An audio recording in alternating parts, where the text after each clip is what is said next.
Bien, ¿cómo están todos ustedes, mis amigos? Nuevamente aquí, frente a todos mis hermanos, a todos mis compatriotas, para hacer un análisis de la situación o de la coyuntura política nacional. Y decirle, bueno, ¿qué nos preocupa? Nos preocupa tantas cosas, ¿no? Tantas cosas que están sucediendo hasta el momento. A veces cerramos los ojos y retrocedemos hacia atrás y vemos que todavía o aún estamos en campaña, ¿no? Aún se siguen escuchando a los medios de comunicación que hablan de terrorismo. Aún se siente ese desprestigio que no tan solo nos hacen a nivel nacional, a nivel interno, sino a nivel internacional. Y eso nos da mucha pena. Cuando se terminan estas elecciones, como todos sabemos, se pronunció la OEA, se pronunciaron muchas organizaciones, muchas instituciones y muchas naciones que aquí en el Perú no había habido fraude, se habían llevado unas elecciones limpias y transparentes. Pero, oh maravilla, de repente por ahí había un grupito por ahí que decía, no, ha habido fraude, y comenzaron a atacar con el terruqueo por todo lado. ¿Y saben qué? Muchos nos sentimos, lo digo yo también, ¿no? Nos sentimos mal o nos sentimos aludidos, puesto que estábamos en defensa de la verdad, en defensa de esa democracia que muchas veces se llevan a la boca estos señores que no son demócratas. No. Yo diría que en muchos de los casos también son delincuentes, y se lo digo así con esas palabras, delincuentes, para que todo el mundo se entere lo que está pasando el Perú en estos momentos. ¿Qué está pasando el Perú en estos momentos? Tenemos un país donde los monopolios se han puesto a trabajar coordinadamente a la gente más necesitada. Sí, se habla de que Perú es un país rico, pero esa riqueza no lo tiene la mayoría de su población, lo tiene un pequeño grupo, que de donde está, domina todo. Las cosas empiezan a subir y a subir y a subir. Los alimentos, bueno, y todo lo que el ciudadano de a pie necesita, es el que más sufre. Ahora, echarle la culpa al primer día, al segundo día, al tercer día, a la semana, a los 15 días, al mes del gobierno entrante, como si el gobierno entrante tuviera grandes negocios, como si tuviera todo el monopolio que existe en los medios de comunicación del señor Graña y Montero, José Graña y Montero. Ese señor está en libertad por esto de COVID, debe de regresar. Vamos a luchar contra la impunidad que existe aquí en el Perú y por lo tanto pedimos que haya jueces ad hoc, fiscales ad hoc, que se dediquen a hacer justicia a todos los peruanos. ¿Quiénes manejan la economía del país? ¿Seguimos diciendo nombres? Hablamos también del señor Dionisio Romero, que tiene monopolio, ¿no? O me van a decir lo contrario, me van a venir a hacer un juicio y me van a meter 1000 años o 2000 años por lo que estoy diciendo. El señor Rodríguez Pastor, las farmacias. ¿O estoy mintiendo? ¿Quiénes son los grandes deudores? ¿Sabe lo que pasa aquí en el Perú? Cuando nosotros no tenemos para pagar, porque la situación está malísima, nuestros servicios, celular, los servicios en general, ¿qué sucede? Inmediatamente nos cortan, inmediatamente. Y muchas veces tenemos que pagar los intereses, ¿se dan cuenta? Pero ¿sabían ustedes, mis queridos amigos, que no pertenecen a este país y que también nos escuchan? Que los grandes deudores de este país no es la gente pobre, son aquellos que nos cortan casualmente los servicios. Ellos que paran cambiando de razón social, que deben miles de millones y nos empobrecen cada día más. Por eso yo decía, ¿no? En algún momento lo dije cuando hicieron renunciar a un ministro para mí muy importante, Héctor Béjar. ¿Por qué? Por el miedo. Yo no estuve de acuerdo con el señor Guido Bellido, que lo invitó a renunciar, aún censurándolo, el Perú hubiera ganado, porque aquel compatriota que en algún momento puso en riesgo su vida, que en algún momento, estamos hablando de muchos años atrás, para defender sus ideales, tenía que decir muchas cosas. Habló una sola palabra pequeñísima de quienes habían estado comprometidos en ese terrorismo que todos conocemos. Acá no hay que ocultarse, lo ocultará la juventud de repente. Por eso yo digo, él no se iba a quedar callado. Nos íbamos a enterar de muchas verdades que hasta el momento viven ocultas. Y que lo censuren, pues. Pero era necesario que el Perú entero se entere de todas las calamidades y todo lo que han hecho en estos 200 años. Son 150 años que llevamos seguidos de corrupción, una impunidad tremenda.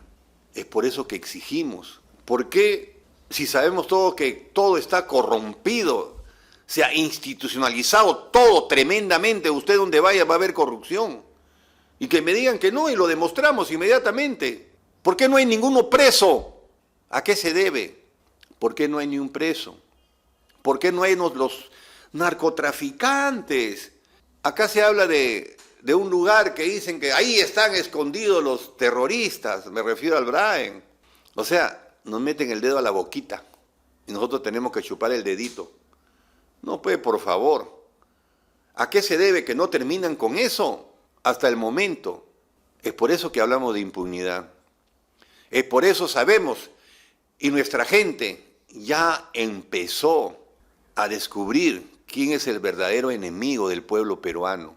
Por eso a mí me preocupa, de repente, haciendo un análisis de todo esto, las censuras, bueno, del ministro de Trabajo, que dice que es terrorista, del ministro del Interior, bueno, que aceptó trabajar. O sea, no se puede tener dos sueldos del Estado, siendo fiscal y siendo ministro. No se puede. Fácilmente sería censurado. Pero también le damos la salida, pues. Y esto que hemos consultado, no tengo el permiso para decirlo, ¿no? Por algunos juristas, que sencillamente que renuncie y nuevamente lo vuelvan a nombrar, pues, ¿cuál sería el problema? Lo que me preocupa a mí, más aún, es la doctora Boluarte, la segunda vicepresidenta, que puede ser censurada fácilmente. ¿Y ustedes saben qué pasaría si es censurada la segunda vicepresidenta? ¿Quién entraría en el caso? En el caso que se cumpla, que sea una victoria para esta oposición de sacarlo a Pedro Castillo, regresaríamos nuevamente al pasado, a lo mismo, a más de lo mismo. La presidenta del Congreso, no que el vicepresidente, el primer vicepresidente y la segunda vicepresidente ya no estarían aptos, entonces entraría el Congreso. Así de fácil están las cosas y así es de preocupante para todo el pueblo peruano, porque así nos están maltratando. Nos han maltratado y nos continúan maltratando. Esa es la preocupación que actualmente tenemos todos los peruanos. Pero también hay otra salida. Es por eso, ya para finalizar ello, que estamos pidiendo el regreso a la Constitución del 79. Ahí está la salida.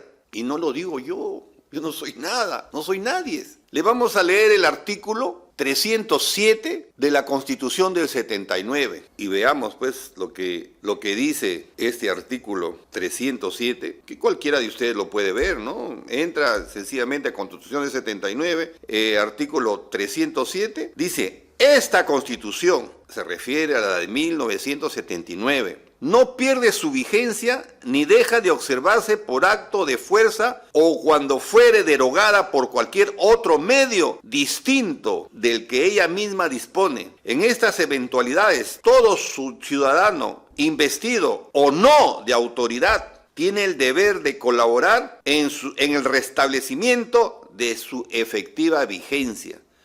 Eso es lo que estoy haciendo. Es mi deber como ciudadano luchar porque esta Constitución regrese.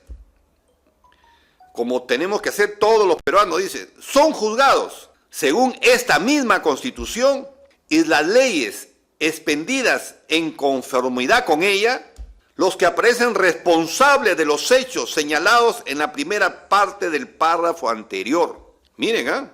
O sea que no se la van a llevar a fácil aquellos señores funcionarios del Congreso, o digámoslo de esta manera para que se entienda, del Poder Legislativo, del Poder Ejecutivo, inclusive hasta de las Fuerzas Armadas. Asimismo, los principales funcionarios de los gobiernos que organicen subsecuentemente, si no han contribuido a restablecer el imperio de esta Constitución.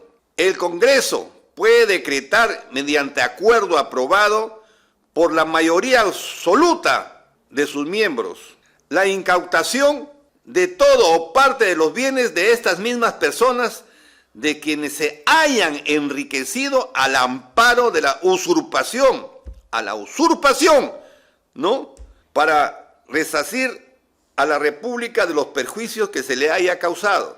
Para no cansarlos, vamos a dejar por el momento esto y en la próxima vamos a tomar una sentencia del Tribunal Constitucional del año 2002, donde da la salida a toda esta problemática que en estos momentos estamos pasando.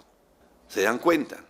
Ahí lo vamos a analizar con ustedes y vamos a ver documentos, o sea, no se nos ocurre a nosotros, documentos que existen, que están ahí a la mano, y vamos a ver las salidas que tenemos o que tiene en este momento. ¿Por qué no decirlo el señor Pedro Castillo? ¿Por qué no decirlo el mismo Congreso? ¿Y por qué no decirlo las Fuerzas Armadas? En cumplimiento a la Constitución de 1979. Y nadie diría nada. Y otra cosa, aquellos que han sido nombrados, el embajador Harold Forsyth, ¿en qué nos está defendiendo allá donde se encuentra? Si paran hablando que acá el Perú está lleno de terroristas, de terrucos. O sea, todos somos terroristas, somos terrucos. Yo no sé a qué le estaremos llamando terroristas. De repente a las personas que están subiendo las cosas porque son los dueños de los monopolios, los oligopolios que existen, que manejan todo lo manejan ellos. Eso es terrorismo, ese es terrorismo contra el pueblo peruano. Lo vamos a dejar, me gustaría continuar, lo vamos a dejar por ahora, y así que el día de mañana estaremos continuando hablando de estos temas que tanto nos preocupan. Muchas gracias y hasta cualquier momento. Antes de despedirme quería decirles que vamos a hablar también de la meritocracia. Ahora ya entendemos por qué lo sacaron así, despacito y con fuerza, al doctor Fernando Calle Allén. De eso también vamos a hablar. Ya entendemos el porqué. Muchas gracias y hasta cualquier momento.